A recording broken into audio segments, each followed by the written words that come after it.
اللهم صل على محمد وآل محمد وعجل فرجهم صلی اللہ علیک یا ابا عبداللہ صلی اللہ علیک یا ابا الفضل العباس ابن امیر المؤمنین۔ اسلام کے وقار کی اونچی چٹان پر عباس کی وفا کے ہیں جھنڈے گڑے ہوئے،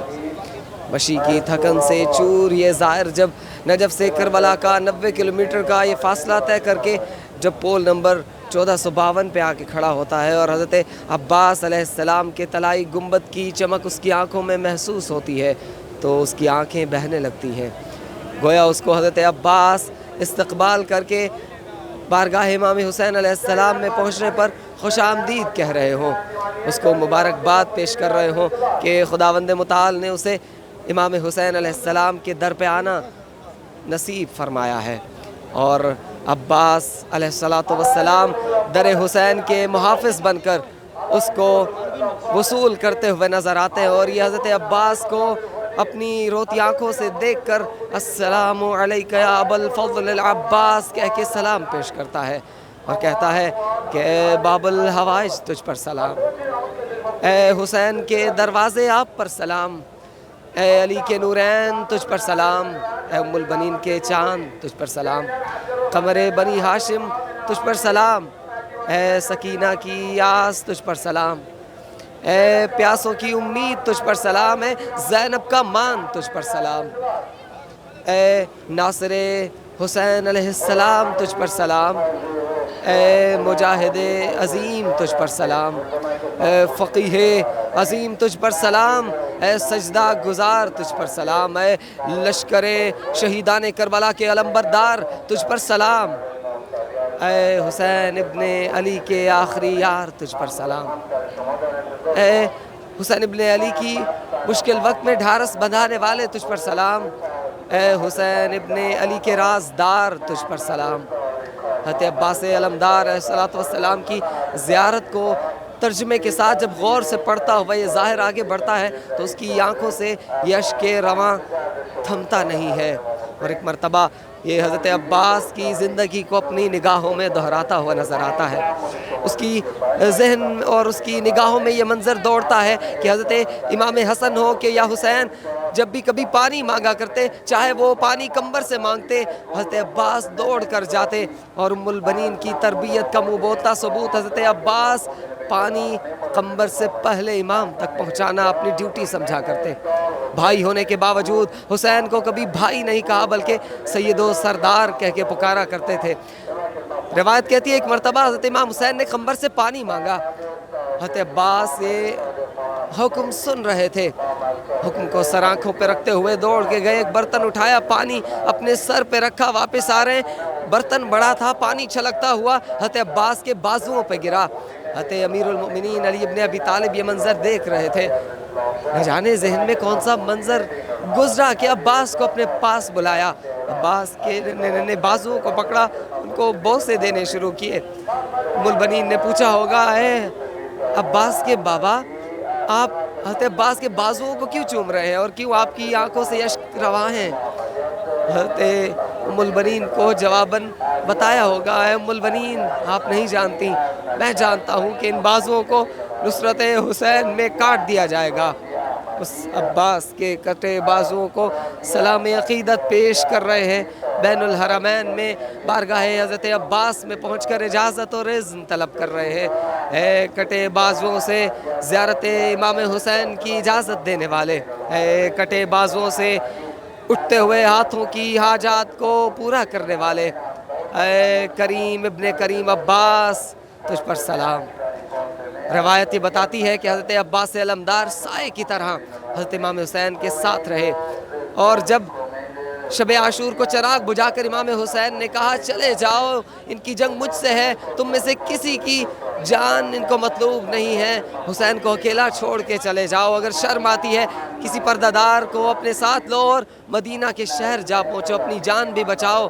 اور حضرت امام حسین علیہ السلام پر اپنی اس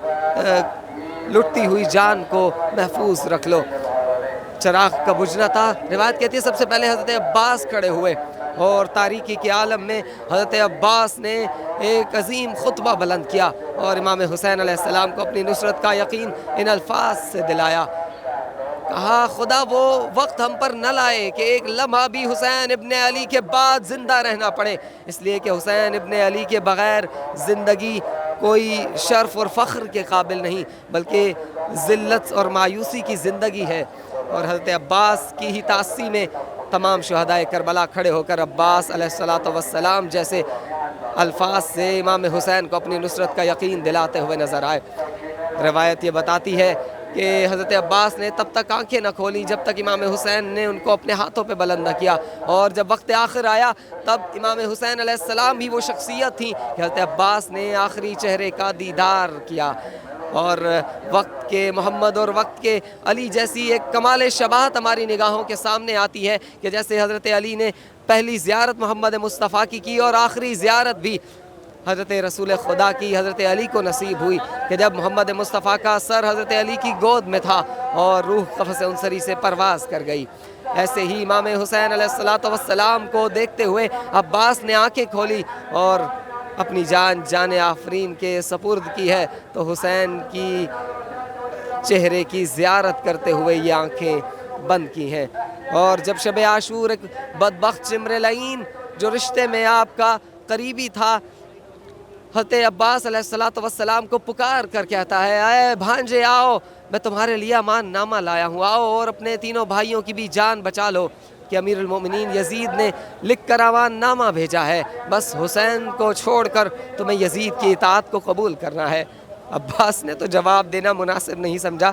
لیکن حسین ہے جو کرامت انسانی کے علمبردار، حضرت عباس کو فرماتے ہیں جاؤ جواب دو، جواب نہ دینا مناسب نہیں ہے۔ حضرت عباس آئے ہیں اور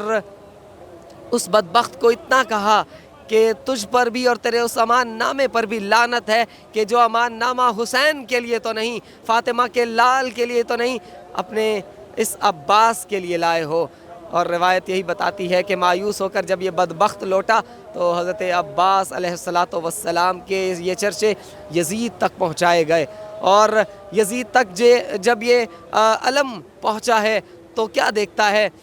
اوپر سے نیچے تک علم چھلنی ہے، گویا علم کی اس لکڑی پر مسلسل تیر و تلوار کے نشانے لگائے گئے، لیکن ایک جگہ جہاں سے عباس نے مٹھی سے علم کو مضبوطی سے پکڑا تھا اس جگہ پر کوئی نشان اور کوئی زخم دکھائی نہیں دیا۔ یزید دشمن تھا، 3 مرتبہ اٹھا اور بیٹھا ہے اور صرف اتنا کہا کہ ہا کذا وفاء الاخ لاخیہ، کہ اگر بھائی کی بھائی سے وفا سیکھنی ہو تو یہ منظر دیکھو، عباس سے یہ وفا سیکھو۔ اور روایت یہی بتاتی ہے کہ بیبیوں کو بڑا مان تھا عباس پر، جب بھی یہ سنتی تھیں کہ بیبیوں کی چادریں لوٹی جائیں گی یقین نہیں آتا تھا، لیکن جب عباس کی شہادت سنی ہے تو حضرت زینب صدا بلند کرتے نظر آئی ہیں کہ عباس تیرے جانے کے بعد مجھے یقین ہو گیا یہ ہاتھ رسن بھی پہنیں گے اور یہ چادریں بھی لوٹی جائیں گی۔ اور یہی وجہ ہے کہ حضرت عباس کو یاد کرتا ہوا یہ قافلہ جب مدینے پہنچا ہے تو اس وقت ایک خوبصورت شخصیت کے طور پر خراج تحسین پیش کیا حضرت ام کلثوم نے، اور یہ بیان کیے ہیں کہ عباس جب تک تو زندہ تھا تب تک ہمیں کسی دشمن کی پرواہ نہیں تھی، اور دشمن یہ نعرے لگاتے ہوئے نظر آتے تھے کہ جب تک عباس زندہ ہے حسین کے لشکر سے لڑنے کی ہمت ہم میں نہیں، لیکن جیسے ہی عباس کی شہادت ہوئی دشمن یہ نعرہ بلند کرتے ہوئے نظر آیا، اور جس کو ان الفاظ سے بیان کیا گیا الیوم نامت اعین بک لم تنم، کہ آج کے بعد وہ آنکھیں جو عباس کے خوف سے سو نہیں پاتی تھیں چین سکون سے سوئیں گی، لیکن وہ بیبیاں جو عباس کے آسرے ہمیشہ سکون کی نیند سویا کرتی تھی آج کے بعد ان کی آنکھوں سے نیند غائب ہو جائے گی۔ اور روایت یہی بتاتی ہے، ام کلثوم کے الفاظ یہ بتاتے ہیں مدینہ پہنچنے کے بعد صرف اتنا کہا ومن سحر اللیالی قد انینا، عباس تیرے بعد ان آنکھوں میں نیند کی کمی کی وجہ سے ہلکے بن گئے، لیکن عباس تیرے بعد ہم کبھی بھی چین اور سکون کی نیند نہیں سو پائی ہیں۔ اور یہی وجہ ہے حضرت عباس علیہ السلام کو رسول خدا کے یہ وارث امام حسین پانی لانے کی اجازت دیتے ہیں تو روایت یہی بتاتی ہے عباس نے بڑی جواں مردی سے یہ جنگ لڑی اور دشمنوں کو 4000 کا لشکر عبور کر کے وہاں پر پانی اپنے ہاتھوں میں لیا اور جب پانی اپنے ہاتھوں میں لیا تو یہ کہہ کر گرا دیا، جب تک حسین پیاسے ہیں عباس تیرے لبوں کو خشک رہنا ہے۔ اور جب حضرت عباس علیہ السلام واپس آ رہے تھے تو ایک مرتبہ دشمن نے آپ کے بازو کو نشانہ بنایا اور حضرت عباس نے کمال شجاعت سے یہ رجز بلند کیا ہے کہ واللہ ان قطعتم یمینی، میں کبھی بھی اپنے دائیں ہاتھ کے کٹ جانے کے بعد اپنے امام حسین کی نصرت اور دین کی نصرت سے ہاتھ نہیں ہٹاؤں گا، بلکہ میں ہمیشہ اپنے دین کی دفاع میں آگے بڑھتا رہوں گا۔ اور دوسرا بازو بھی قلم ہوا، لیکن جب یہ تیر مشکیزے کو لگا ہے، جیسے عباس علیہ السلام کی امید بہہ گئی، حضرت عباس نے اپنا رخ خیموں کی جانب سے موڑا ہے اور دوسری جانب گئے ہیں۔ اور روایت یہی بتاتی ہے کہ ایک مرتبہ حضرت عباس علمدار کو سینے کا نشانہ بنا کر تیر مارا گیا نا، تو اس وقت حضرت عباس کے ہاتھ جب سلامت نہیں تھے، حضرت عباس نے اپنے آپ کو جھکایا ہے اور حضرت عباس نے اس تیر کو اپنے گھٹوں سے پکڑا، سر کو جھکایا۔ یہ وہ منظر تھا کہ دشمن کو موقع ملا اور گرز حضرت عباس علمدار کے سر پہ مارا، اور ام البنین کو جب یہ بیان کی شہادت کے بعد سنائی دیے کہ حضرت عباس کے سر پر وار کیا گیا، حضرت ام البنین جو سر جھکائے ہوئے یہ منظر سارے اپنی سماعتوں سے، اپنی نگاہوں سے دیکھ رہی تھیں۔ حضرت عباس کے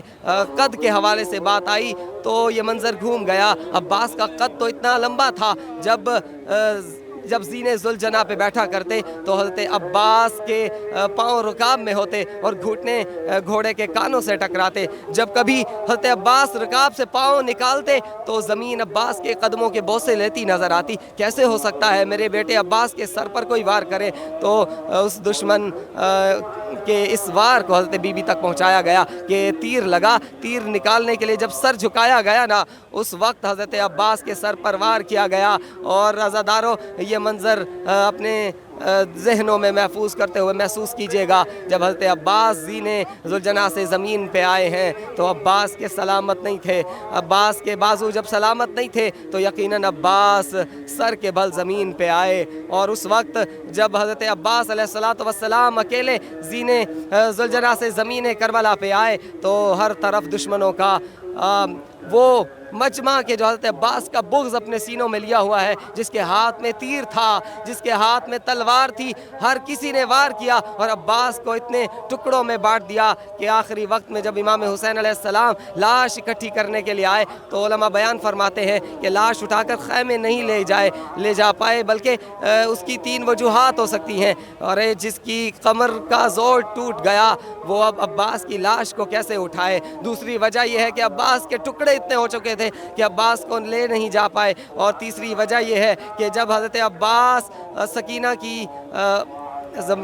کی خواہش کو پورا نہیں کر پائے، خود وصیت کی کہ مولا عباس کی آخری خواہش یہ ہے کہ لاشا خیموں میں نہ لے جائیں، اس لیے کہ عباس بہت شرمندہ ہے۔ اور آخری جملہ آپ کی زحمت تمام سلام پیش کریں گے حضرت عباس علمدار علیہ السلام کو، یہ کہہ کر کہ حضرت عباس علیہ السلام جو اتنے طویل قامت تھے، علماء بیان فرماتے ہیں کہ حضرت کی اصلی قبر بہت چھوٹی ہے، اور اس کی وجہ یہی ہے کہ حضرت عباس اگر سالم دفن کیے جاتے تب آپ کی قبر ضرور طویل القامت ہوتی، لیکن اتنے ٹکڑے ہو جانے کے بعد آپ کی قبر علی اصغر کے جتنی۔ سلام یا عباس، سلام بر حضرت عباس۔